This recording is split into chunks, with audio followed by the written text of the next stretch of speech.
ఈ వీడియోలో బాల్యదశ శిశు వికాసం అభ్యసనంలో విద్య గురించి తెలుసుకుందాం. భారతదేశంలో పేదరికం వల్ల 11 మందిలో ఒకరు పాఠశాలలో ఉండవలసిన వయసులో పాఠశాలలో కాక పనిలో ఉంటున్నారు. పాఠశాలలో చేరిన పిల్లలు కూడా పేదరికం వల్ల మధ్యలోనే బడి మానేస్తున్నారు. చదువు పూర్తి చేసిన వారిలో కూడా నాణ్యత లోపించినట్లు అనేక సర్వేలు తెలుపుతున్నాయి. విద్యపై పేదరికం ప్రభావాన్ని జాతీయ పాఠ్య ప్రణాళిక చట్టం 2005 ఇలా పేర్కొంది. విద్యా వ్యవస్థ సమాజం నుంచి వేరుపడి ఒంటరిగా మనలేదు, అది కూడా సమాజంలో అంతర్భాగమే. సమాజంలోని కులాలు, దొంతరలు, ఆర్థిక స్థితిగతులు, స్త్రీ పురుష సంబంధాలు, అసమాన అభివృద్ధి పిల్లలకు విద్యను అందుబాటులోకి తేవడంలో తీవ్ర ప్రభావాన్ని కలిగిస్తాయి. పాఠశాలలో వాళ్ళు భాగస్వాములు కావడాన్ని కూడా నిరోధిస్తాయి.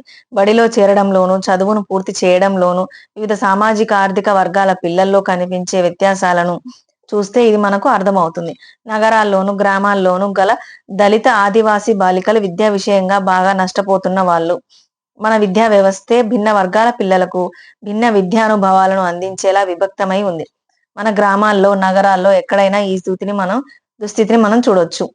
పట్టణాల ధనిక వర్గపు పిల్లలు చదువుకునే ఖరీదైన పబ్లిక్ స్కూళ్ళు ఒకవైపు, ఇంతకు ముందు చెప్పుకున్న అణగారిన వర్గాల పిల్లలు అత్యధికంగా చేరే అధ్వాన స్థానిక సంస్థల స్కూళ్ళు ఒకవైపు మనకు సర్వత్రా దర్శనమిస్తాయి. ఈ రెండో రకం స్కూళ్ళు పైకి మాత్రం ఉచితంగా విద్యను అందిస్తున్నట్టు కనిపిస్తాయి. 1 కిలోమీటర్ లోపల ఒక స్కూల్ ఉండాలని, ప్రతి జనవాసానికి బడి ఉండాలని, విద్యార్థి ఉపాధ్యాయ నిష్పత్తిని గమనంలో ఉంచుకోవాలని మనం పెట్టుకున్న నియమాలను యాంత్రికంగా అమలు చేసిన ఫలితంగా గ్రామీణ ప్రాంతాల్లో బహుళ తరగతి పాఠశాలలు విపరీతంగా ఇటీవల పెరిగాయి. ఈ స్కూళ్లకు ఎలాంటి పాఠ్య ప్రణాళికలు, ఎలాంటి బోధన, ఎలాంటి సామాగ్రి అవసరమో ఎవరికీ స్పష్టత లేదు. మనకు తెలియకుండానే ఈ పరిస్థితి కొందరి ఆధిక్యతను పెంచింది, కొందరికి నాసిరకం చదువును మిగిల్చింది. సామాజిక న్యాయం, అందరికీ సమాన అవకాశాలు అనే రాజ్యాంగ విలువలను హరింపజేసింది. దీనిని బట్టి పేదరికానికి నాణ్యమైన విద్య అందడం లేదనే విషయం అవగతం అవుతుంది. అంతేగాక పేదరికం వల్ల కొంతమంది పిల్లలు విద్యకు కూడా దూరం అవుతున్నారు. పేద పిల్లలు ఇతర పిల్లల వలె బాల్యాన్ని అనుభవించలేరు.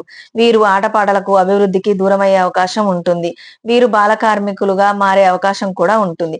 కొంతమంది తల్లిదండ్రులు లేదా సంరక్షకులు వారి పిల్లలను భిక్షాటనకు ఉపయోగిస్తుంటారు. పేదరికం వల్ల కొంతమంది పిల్లలు బాల నేరస్తులుగా మారే అవకాశం ఉంటుంది. ఒక సమాజంలో ప్రముఖంగా పరిగణించబడే విలువలను, నమ్మకాలను, కట్టుబాట్లను, ప్రమాణాలను ఆ సమాజంలోని వ్యక్తులు పొందే లేదా అలవరుచుకునే ప్రక్రియనే సాంఘికీకరణగా చెప్పవచ్చును. ఇది సామాజిక విలువలను, ప్రాధాన్యతలను, ప్రవర్తన నమూనాలను పిల్లలకు సంక్రమింపజేస్తుంది. ఇది వివిధ ప్రక్రియలలో జరుగుతుంది. దీనిలో పిల్లల అవాంఛనీయ ప్రవర్తన రీతులను నిలువరిస్తూ వాంఛనీయ ప్రవర్తనను క్రమబద్ధీకరించడం జరుగుతుంది.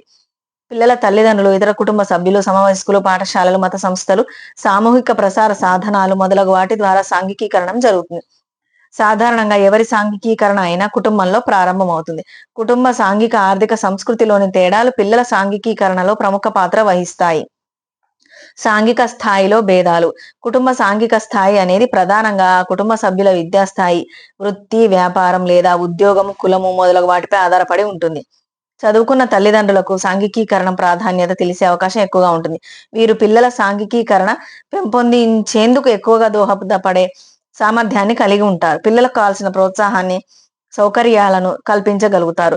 ప్రభుత్వ పదవులు, ఉన్నత స్థాయి ప్రభుత్వ ఉద్యోగస్తులు వారికి ఉన్న హోదాలతో, కుటుంబ సభ్యులతో సహా వివిధ పర్యటనలు చేపట్టడం ద్వారా పిల్లలకు వివిధ ప్రదేశాలను చూపడంతో పాటు వారికి వివిధ సంస్కృతులను, భాషలను, ఆహారపు అలవాట్లను పరిచయం చేయటం వల్ల వారిలో సాంఘికీకరణం జరిగే అవకాశం ఎక్కువగా ఉంటుంది. సాంఘిక స్థాయి ఉన్నతంగా ఉన్న కుటుంబాల వారి గృహాలు విశాలంగా ఉండి పిల్లలు వివిధ రకాల ఆటలను, ఇతర సాంఘిక కార్యక్రమాల్లో పాల్గొనటకు వీలుగా ఉంటాయి.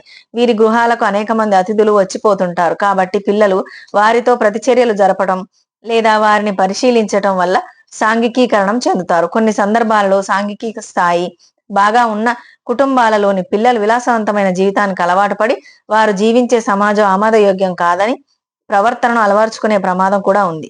సాంఘిక స్థాయి తక్కువగా ఉన్న కుటుంబాల్లో తల్లిదండ్రులు తక్కువగా చదవడం, చిన్న చిన్న గృహాలలో జీవించడం, పరిమిత వనరుల కారణంగా పిల్లల సాంఘికీకరణం తక్కువగా జరిగే అవకాశం ఉంటుంది. సాంఘిక స్థాయి ఎక్కువగా ఉన్న కుటుంబాల్లో కూడా పిల్లలకు ఎక్కువ ఆంక్షలు పెట్టి తగినంత స్వేచ్ఛను ఇవ్వకపోతే పిల్లలలో సాంఘికీకరణ తక్కువగా జరుగుతుంది. సాంఘిక స్థాయి తక్కువగా ఉన్న తల్లిదండ్రులు వారి పిల్లలపై ఎలాంటి ఆంక్షలు పెట్టకుండా స్వేచ్ఛను కల్పించినప్పుడు ఈ కుటుంబాల్లోని పిల్లలు సమాజ సభ్యులతో ఎక్కువ ప్రతిచర్యలు జరపడం వల్ల మంచి సాంఘికీకరణ లక్షణాలు వృద్ధి చెందవచ్చు. మరొక వీడియోలో మళ్ళీ